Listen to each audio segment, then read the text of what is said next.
నమస్తే అన్న. నమస్తే అక్క. ఎట్లున్నారు? మంచిగున్నారా? అరే మీరేం ఫికర్ చేయకుర్రి, నేను వచ్చేసిన కదా, ఇంకంతా మంచిగానే ఉంటుంది. ఇయాల్టి జూలకటక షురు చేసేద్దాం.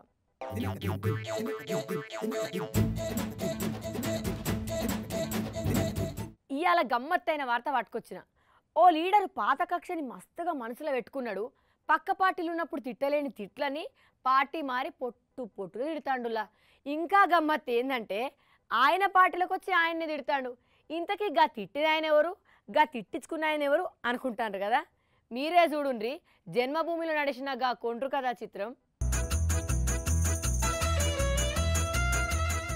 చూస్తాన్రా మాజీ మంత్రి కొండ్రు మురళన్న సూరికి ఎట్లున్నదో. వైట్ అండ్ వైట్లా శ్రీను వైట్లా తీసిన సైన్మాల మహేష్ బాబు లెక్క మస్తు ఉన్నాళ్లే. గా మందిని వల్కరిచ్చుడు, ముద్దు ముద్దుగా ముచ్చడబెట్టుడు చూస్తా అంటే లీడర్ సైన్మాల రానా కనిపిస్తాడు కదా. ఇక అన్నకి ప్రజాసేవ అంటే మస్తు పిచ్చులా. అందుకే కాంగ్రెస్లో పసలేదనుకుంటా దానికి హ్యాండ్ ఇచ్చి మంచి జోష్లో చంద్రన్న సైకిల్ ఎక్కిండు. ఈ మధ్యనే జన్మభూమి కార్యక్రమంలో జాతర చేసిండు. ఓ అన్న నీ ముచ్చట మైక్ ముందుని చాలా రోజులైంది కానీ జర తగులుకో. జై జన్మభూమి, చంద్రబాబు నాయకత్వం, చంద్రబాబు నాయకత్వం. ఇంటాన్రా అన్న ఎవ్వరాన్ని ఎట్లా సురువు చేసిండో. ముందుగాల మాటలు మస్తు మురిపంగా చెప్పిండు కదా. ఓ అన్న ఇక రాజకీయంపై రంకెలయ్య రాదే.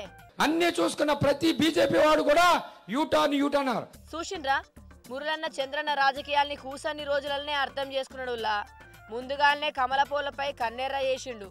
గాలు యూటర్న్ తీసుకున్నారని ఈ రంగం చేస్తాడు. ఓ అన్న మీ చంద్రన్న కూడా ముందుగాల హోదా ప్యాకేజీ అన్నాడు, మళ్ళీ ఇప్పుడు హోదా అంటాడు. మరి ఇది కూడా యూటర్న్ ఏనని ప్రతిపక్ష పోలు అంటారు. మరి దానికి ఏమంటావు? ఎవరి కోసం యూటర్న్ తీసుకోలేదు, వారే యూటర్న్ తీసుకున్నారు. మన నాయకుడు ఏ టర్న్ తీసుకున్నా ఏం తీసుకున్నా మన కోసం, మన భవిష్యత్ తరాల కోసమని ఈ సందర్భంగా మీ అందరికీ తెలియజేసుకుంటూ. ఇన్నరా చంద్రన్న ఏపీని చక్కగా చేయనీకి యూటర్న్ తీసుకున్నాడంట. ఓ అన్న జంపు చేసి గుత్తాకు తెచ్చుకున్న మాటలు గట్టిగానే మాట్లాడుతున్నావు గాని రచ్చబండ మీద నీ వ్యవహారం పక్కన పెట్టి ఇంట్లో వ్యవహారాన్ని షురూ చేయరాదు. అలాగే ఇంకో నాయకుడు ఉన్నాడు ఈ రోజు. అన్న లైన్లోకి వచ్చినట్టున్నాడుగా. ఇంకో నాయకుడు అంటాడు. ఎవరన్నా గాయన? ప్రతిపక్ష నాయకుడు మరి చంద్రబాబు నాయుడు. ఓ అన్న ఏం మాట్లాడుతున్నావు అన్న? ప్రతిపక్ష నాయకుడు మరి చంద్రబాబు నాయుడు. చంద్రన్న ప్రతిపక్ష నాయకుడేందన్నా? కాంగ్రెస్ అధికారం నుండి నువ్వు పదవిలు ఉన్నప్పుడు చంద్రబాబు ప్రతిపక్ష నాయకుడన్నా, గిప్పుడు కాదు. కన్ఫ్యూజ్ అయినట్లున్నావు. మేలుకో మేలుకో. జర్రంత జంకుడు పక్కన పెట్టి ఇవరానికి ఇటుకల వేరుసన్నా. గసలే ఈ మధ్యలో పార్టీలకు వచ్చినావు.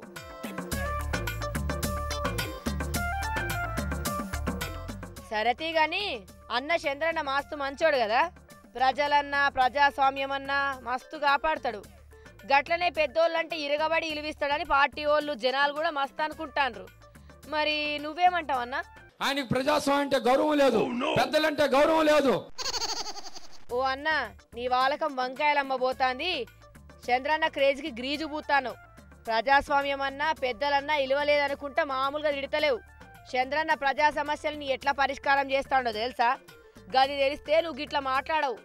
ఇంకో విషయం ఏంటంటే మళ్ళా అందరు ఆయన్నే రావాలంటారు. వారు ఎమ్మెల్యేలను అసెంబ్లీ పంపించరు సరికదా. అసెంబ్లీలో ఒక్క ప్రజా సమస్య కూడా ఈ 4.5 సంవత్సరాల్లో ప్రభుత్వం చేత ఒక్క పని కూడా చేయించుకోని మరి ఒక విధంగా చూసుకుంటే అన్ని విధాల ఫెయిల్ అయిన నాయకుడు ఈరోజు చంద్రబాబు నాయుడు. ఓ అన్న చంద్రన్నని స్టేజ్ మీద పెట్టుకొని ఇజ్జత్ తీస్తానోగా. పక్క పెట్టి పసుపు జెండా వాళ్ళు మూతి తిప్పినా, ఎదురుగున్నోళ్ళు ఏడుపు ముఖం పెట్టినా అస్సలు తగ్గుతలేడులా. చంద్రన్న పూర్తిగా ఫెయిల్ అయిందంటాడు. గప్పుడు కాంగ్రెస్ ఉన్నప్పుడు రాసుకున్న స్క్రిప్ట్ పట్టుకొచ్చినట్టున్నాడు. మళ్ళా గదే రిపీట్ చేస్తాడు. సైకిల్ కి రిపేర్ వచ్చే మాటలు మాట్లాడతాడు. ఇంకా అన్న వాలకం చూసి జనాలు బిత్తరపోయినరుల్లా. ఓ అన్న ఏందే ఎటు పోతాన్నావు? చంద్రన్నని చిక్కుల పడేస్తావా ఏంది? నువ్వు కాంగ్రెస్లకించి టీడీపీలకు వచ్చినవని గుర్తు చేస్తే గానీ గీన మాటలు ట్రాక్ ఎక్కలేదుల్లా. గప్పటిదాకా ఏలూరు పోయిన వ్యవహారం ఒక్క పారిగా జన్మభూమిలోకి వచ్చి చంద్రన్నని గుర్తు చేసిందులా. ఇంకా అది ఏరుకున్నాక ఏమన్నాడో తెలిసినా? ఈరోజు మనం జగన్మోహన్ రెడ్డి గారు అన్ని విధాల మరి ఫెయిల్ అవ్వడం జరిగింది. ఆ గది వ్యవహారం ఇన్నరా? చంద్రన్నని అనాల్సిన మాటలన్నీ చివరికి జగన్ ఫెయిల్ అయ్యింది అంటాడుల్లా. గీన మాటలు ఎట్లున్నాయంటే ఈరమ్మకి ఇత్తడి బిందిచ్చి ఇంట్లో ఇల్లాలికి ప్లాస్టిక్ జగ్గు కొనిచ్చినట్టుందుల్లా. ఓ అన్న ఇంకేమైనా ఉన్నదా? ఈరోజు ఎన్టీఆర్ భరోసా 55 లక్షల మందికి మరి 1100 7,000 కోట్ల రూపాయలు మరి మన కోసం ఇస్తున్నారు. చూసిండ్రా తెలివి వచ్చినాక ఎట్లా ఊడుతాండో. సాల్తీ అన్న మాస్తు గట్టి కొట్టి ఆయింట్మెంట్ రాసినంత మాత్రాన నొప్పి పోతుందా ఏంది? సాల్తీని వ్యవహారం. అయినా అన్న నాకు డౌటు, అప్పుడు కాంగ్రెస్ ఉన్నప్పుడు చంద్రన్నని తిట్టలేకపోయినావని బెంగ పెట్టుకొని ఇప్పుడు సందు దొరికింది కదా అని ఇట్లా సందడి చేసినవా లేక టంగు స్లిప్ అయిందా?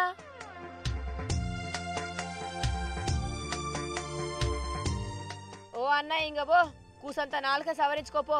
నువ్వు గిట్లనే మాట్లాడితే వచ్చే ఎలక్షన్లలో ఎవ్వరం మస్తు కష్టమైతది. పార్టీ మారినా ఉపయోగం లేకుండా అవుతుంది.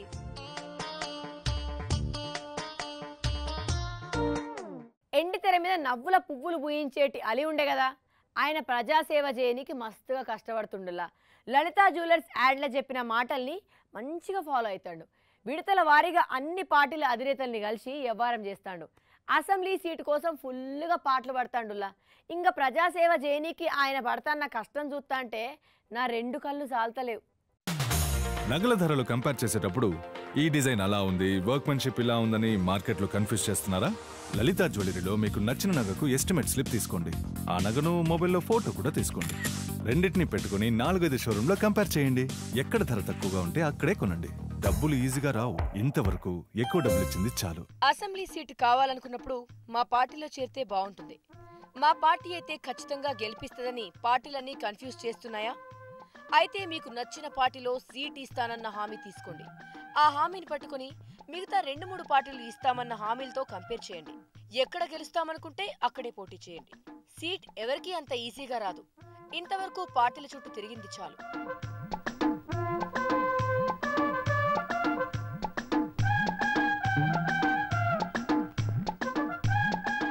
ఇన్నరా ఇంత లాంగ్వేజ్ వాడి చెప్పిందంతా రాజకీయాలకు వస్తానంటున్న అలీ గురించులా.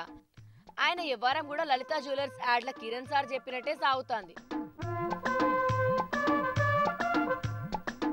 వాయమ్మో చూస్తాన్రా అలీ ఎట్లా ఊపు చూపిస్తాండో. వరుస పెట్టి అన్ని పార్టీల రాజకీయ దుకాణాలకు పోయి లీడర్లను కలుస్తాడు.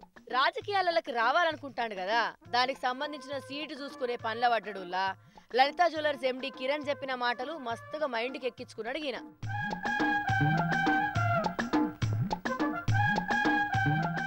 ఇంకా యాడ్లో ఆయన ఏం చెప్పిండు, ముందు నగను చూడుండ్రి, ఫోటో తీసుకోండి, పక్కనున్న 3-4 షాపులతో కంపేర్ చేసి గప్పుడు కొనుక్కోండి అన్నాడు కదా. ఇప్పుడు అలీ కూడా అసెంబ్లీ సీట్ కోసం గదే ప్లాన్ ఫాలో అవుతాడు. గట్లనే ముందుగా వైసీపీ అధినేత జగన్తో వ్యవహారాన్ని షురూ చేసిండులా. చూస్తాన్రా జగనన్న కాడ అలీ ఎట్లా హుషారు చూపిస్తాడో. సీటు వటానికి సినిమాలలో వేసిన జోకులు ఈడగూడేసి జగనన్నని మస్తు ఖుషి చేస్తాడు. మరి సీట్ ఇస్తాడో లేదో గానీ చూడురి జగనన్న ఎట్లా ఇరగబడి నవ్వుతాడో. నవ్వుడు చాలుతీ గాని ఇంకా ఆడ సీటు వ్యవహారాన్ని షురూ చేసుకొని అక్కడికి వెళ్ళి బయలుదేరు. ఇగోండ్రి ఇక్కడ చూస్తాన్రా వైసీపీ ఓనర్ జగనన్న కాడ హామీ తీసుకున్నట్టున్నాడు. అందుకే యాడ్ల కిరణ్ సార్ చెప్పినట్లుగా హామీ చెక్ చేసుకోనీకి జనసేన రాజకీయ దుకాణంలో అడుగుపెట్టిండు. పవన్తో పొట్టున మాట్లాడి గాల హామీలు ఎట్లున్నాయో తెలుసుకున్నాడు. ఇక గా హామీల లెక్కల్ని సంకల పెట్టుకుని దర్జాగా ఆడికెళ్ళి కూడా బయలుదేరిండులా. మరి హామీని ఒక్క పార్టీలనే చెక్ చేసుకుంటే ఎట్లా తెలుస్తుంది? లలితా జ్యువెలర్స్ యజమాని కిరణ్ సార్ ఏమన్నాడు, 2-3 షాపులు తిరగమన్నాడు కదా. గట్లనే 3వ షాపు పెద్ద దుకాణాన్ని ఎంచుకున్నాడు. టీడీపీ రాజకీయ దుకాణంలో అడుగుపెట్టిండులా. ఇంకా ఈ చంద్రన్న దుకాణం అంటే అసలుకే చాలా పెద్దది. ఇప్పుడు రాష్ట్రానికి కావాల్సిన వ్యవహారం అంతా గీ దుకాణంలోకెళ్ళి నడుస్తాండే. అందుకే షాప్ ఓనర్ చంద్రన్నను కలిసిండు. ఇంకా ఆడ కూడా సీటు వ్యవహారం చూసుకున్నాడు. ఏం హామీ తీసుకున్నాడో ఏమో చెప్పకుండా మళ్ళా తుర్రుమన్నాడు ఆడికెళ్ళి. చూస్తాన్రా అలీ వ్యవహారం చూస్తాంటే అచ్చం Lalitha Jewellers MD Kiran sir మాటల్ని ఫాలో అవుతున్నట్టు అనిపిస్తుంది కదా. మీకు నచ్చిన పార్టీలో సీటు ఇస్తానన్న హామీ తీసుకోండి. ఆ హామీ పట్టుకొని మిగతా 2-3 పార్టీలు ఇస్తామన్న హామీలతో కంపేర్ చేయండి. ఎక్కడ గెలుస్తామనుకుంటే అక్కడే పోటీ చేయండి. సీటు ఎవరికి అంత ఈజీగా రాదు. ఇంతవరకు పార్టీల చుట్టూ తిరిగింది చాలు. సీట్ ఇస్తానన్న హామీ తీసుకోండి. ఆ హామీని పట్టుకుని మిగతా 2-3 పార్టీలు ఇస్తామన్న హామీలతో కంపేర్ చేయండి. ఎక్కడ గెలుస్తామనుకుంటే అక్కడే పోటీ చేయండి. సీటు ఎవరికి అంత ఈజీగా రాదు. ఇంతవరకు పార్టీల చుట్టూ తిరిగింది చాలు అని అలీ చెప్పిన ఈ సూత్రాన్ని ఫాలో కాండి. వచ్చే అసెంబ్లీ ఎన్నికలలో తిరణాల చేయండి.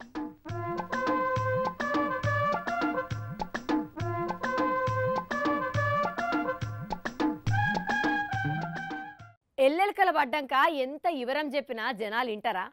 అస్సలు వినరు. అయితే ఇప్పుడు కాంగ్రెస్ లీడర్ ఒక ఆయన తీరిగ్గా ఓటమి కారణాలు చెప్తాండుల్లా. గప్పుడు పొత్తొద్దు మొర్రో అని ఎంత చెప్పినా కూడా ఎవ్వరు వినలేదంట. మరి ఆయనకి ఇప్పుడు తీరిక దొరికినట్టుంది. అధిష్టానం మీద వ్యతిరేకపు మాటలు మాట్లాడతాడు. చూస్తాన్రా కోమటిరెడ్డి వెంకటరెడ్డి సార్ని ఓడినాక కూసంత మనాది పడి మనిషి సిక్కినట్టు కనబడతాండుల్లా. ఏ మాటకు ఆ మాట చెప్పుకోవాలి గాని ఓడినాక సారు మస్తు బాధపడతాండుల్లా. మందితోటి చెప్పుకుంటా మస్తు రందైతాండు. కార్యకర్తలతో కలిసి కన్నీరు గార్చిండుల్లా.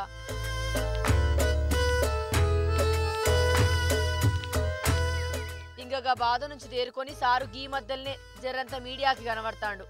కడుపులున్న కోపాన్ని మెల్లగా బయటకు గక్కుతాండు. ఓ సారు, ఓటమి లెక్క లేటు చెప్పినా వింటాం గాని అందరూ ఓటమికి చంద్రబాబే కారణం అంటారు కదా, నువ్వు కూడా గట్లనే అంటావా? మరి చంద్రబాబు నాయుడు గారు కానివ్వండి, కోదండరామ్ కానీ, సిపిఐ కానీ వింటాన్రా సార్ ఏమంటాడు? చంద్రన్ ఒక్కడే కాదు, కోదండరాం సిపిఐ కూడా ఓటమికి కారణం అంటాడు. గీ ఓటమి ముచ్చట ముందుగానే తెలుసు అంటాడు. మరి తెలిసినప్పుడు ఏం చేస్తానో సారు? ఇంట్లో కూర్చొని గీ ఎవ్వరన్నంతా టీవీలో చూస్తానవా ఏంది? పొత్తు మంచిది కాదని పెద్దోడివే నువ్వు చెప్పాలి కదా. ఆ సందర్భంలో నేను గట్టిగా చెప్పిన, ఢిల్లీలో చెప్పిన, ఇక్కడ వీళ్ళందరికీ చెప్పిన. చూసిండ్రా సార్ ఎంత పోరాటం చేసిండో? ఢిల్లీలో కూడా పొత్తుల వల్ల చిత్తేదమని గిట్లనే చెప్పిండట. సారు నీకు మొహమాటం కాకపోతే ఒక్క పారి చెప్పి ఊకుంటావా ఏంది? నీ ముళ్ళ పోతుందనుకోకపోతే మళ్ళో పారి చెప్పొచ్చు కదా. ఒకటి కాదు 2 సార్లు గట్టిగా చెప్పి మరీ సీరియస్ గా చెప్పాను నేను. ఇన్నరా ఒక్క పాలి కాదు 2 సార్లు మస్తు సీరియస్ గా చెప్పిండంటుల్లా. అయినా సారు మాటకి ఎవ్వరు విలువీయలేదట. అయినా సారు పొత్తు మంచిది కాదన్నప్పుడు స్వతంత్రంగా పోటీ చేయొచ్చు కదా, ఎందుకు అట్లా చేసినావని ఎవరు అడగలేదా నిన్ను? నా దగ్గర ఒక ఓటు ఆయన అడిగిండు, మీరు పొత్తు ఎందుకు పెట్టుకుని సార్ అన్నాడు. నాకు ఇష్టం లేదా, అధిష్టాన వర్గం అన్నప్పుడు, అధిష్టాన వర్గం అన్నప్పుడు నువ్వు ఇండిపెండెంట్గా పోటీ చేసేది సార్, మాకు ఇష్టం లేదని చెప్పి ఒక ఆఫీసర్ చెప్పిండు. చూసిండ్రా పొత్తు ఎందుకు పెట్టుకున్నారని ఒక ఆయన అడిగితే నాకు ఇష్టం లేదు, అధిష్టానానికి ఇష్టం, అందుకే పొత్తుల్నే కలిసి పోటీ చేస్తా అన్నాడంట. అయినా సారు చంద్రన్న రాహుల్ సారు ఇద్దరు వచ్చి పొట్టున కష్టపడ్డారు కదా, గాళ్ళ కష్టం ఎటుపోయిందంటావు? రాహుల్ గాంధీ గారు చంద్రబాబు నాయుడు క్యాంపెయిన్లో వాళ్ళే ఇద్దరు ఫోకస్ అయినరు. ఒక నేషనల్ జాతీయ పార్టీ అధ్యక్షుడు, ఒక 15-20 సంవత్సరాలుగా ఉన్న ముఖ్యమంత్రులు వాళ్ళిద్దరిని ఫోకస్ చేస్తే తెలంగాణలో మళ్ళా చంద్రబాబు నాయుడు గారిది అస్తం ఉంటుంది, రేపు గెలిస్తే అని చెప్పే మాటని టీఆర్ఎస్ వాళ్ళు చెప్పిన మాటని ప్రజలు నమ్మిండ్రు. ముఖ్యంగా వాయమ్మో విన్నరా సార్ ఎట్లా అన్నాడు? తెలంగాణలో కూటమి గెలిస్తే చంద్రన్న హస్తం ఉంటదని కారు గుర్తోలు చెప్పిన మాటల్ని జనం నమ్మిండ్రంటుల్లా. క్యాంపెయిన్ల చంద్రన్న రాహుల్ గాలిద్దరు ఫోకస్ అయినా యూజ్ లేదంటాండు. సాల్తీ గాని టీఆర్ఎస్ వాళ్ళు ఎట్లా గెలిచిరంటావు? జరంత చెప్పు, ఈ నోటితో చెప్తే వినాలనిపిస్తాంది. ఆ గట్టునుంటావా ఈ గట్టునుంటావా అంటే వాళ్ళు చెప్పిన మాట నమ్మిండ్రు.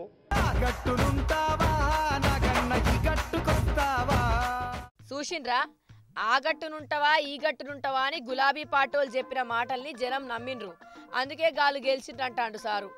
ఓ సారు, ఇప్పుడు ఓడిన వాటి గురించి చెప్పుకుంటే ఒరిగేదేం లేదు గాని ఇంకా మీ పార్టీ పెద్దలకి పార్లమెంట్ ఎన్నికల గురించి ఏం చెప్పినావు? మరి పార్లమెంట్ ఎన్నికల్లో పొత్తులు లేకుండా తప్పకుండా కనీసం 7-8 స్థానాలు గెలుస్తాం, మళ్ళీ మీరు పొరపాటు చేయొద్దని చెప్పడం జరిగింది. ఈయనరా అసెంబ్లీ ఎన్నికల గట్ల ఓతే పోయినాం గాని ఇప్పుడు వచ్చే పార్లమెంట్ ఎన్నికలకి పొత్తొద్దని గట్టిగా చెప్పిండంటుల్లా. గీ పాలి నా మాట వినకపోతే గంతే సంగతులు అంటాడు. సరతే గాని సారు, మరి నువ్వెక్కడి నుంచి పోటీ చేస్తావు? తప్పకుండా నేను నల్గొండ పార్లమెంట్కి పోటీ చేస్తున్నాను, అందరి సహకారం కోరుతున్నాను. తప్పకుండా ఎవరు పోటీ చేసినా కాంగ్రెస్ పార్టీ అభ్యర్థిగా విజయం సాధిస్తారని నమ్మకం ఉన్నది, మా ప్రజలు గెలిపిస్తారని నమ్మకం ఉన్నది నాకు. ఓ సారు, వెనకటి వ్యవహారం ముందుగాల ముచ్చట మంచిగానే చెప్పినావు గాని ఇక పోయి మొన్న జరిగిన తప్పు రిపీట్ కాకుండా చూసుకోపో. అసలే అప్పుడు జనం నువ్వు ఓడినావని మస్తు ఏడిచిండ్రు. గీసారన్న జరంత కష్టపడి గెలిచి గాలను నవ్వించు సారు. ఏమన్నా ఏమక్క ఎట్లున్నాయి ముచ్చట్లు? అదిరిపోయినాయిలే. మరి నేను చెప్తే గట్లనే ఉంటాయి ఈ ఆల్టి ముచ్చట్లు. రేపు మళ్ళా కలుద్దాం, అంతవరకు ఉంటా. నమస్తే. ఈ పొలిటికల్ పంతులు కనిపెట్టిన జూలకటకనామమును ప్రతిదినమో ముమ్మారు స్మరించినచో తక్షణమే అధికార ప్రాప్తి నొందెదరు. ఎల్లవేళలా పొలిటికల్ కథలతో జూలకటకాయే నమః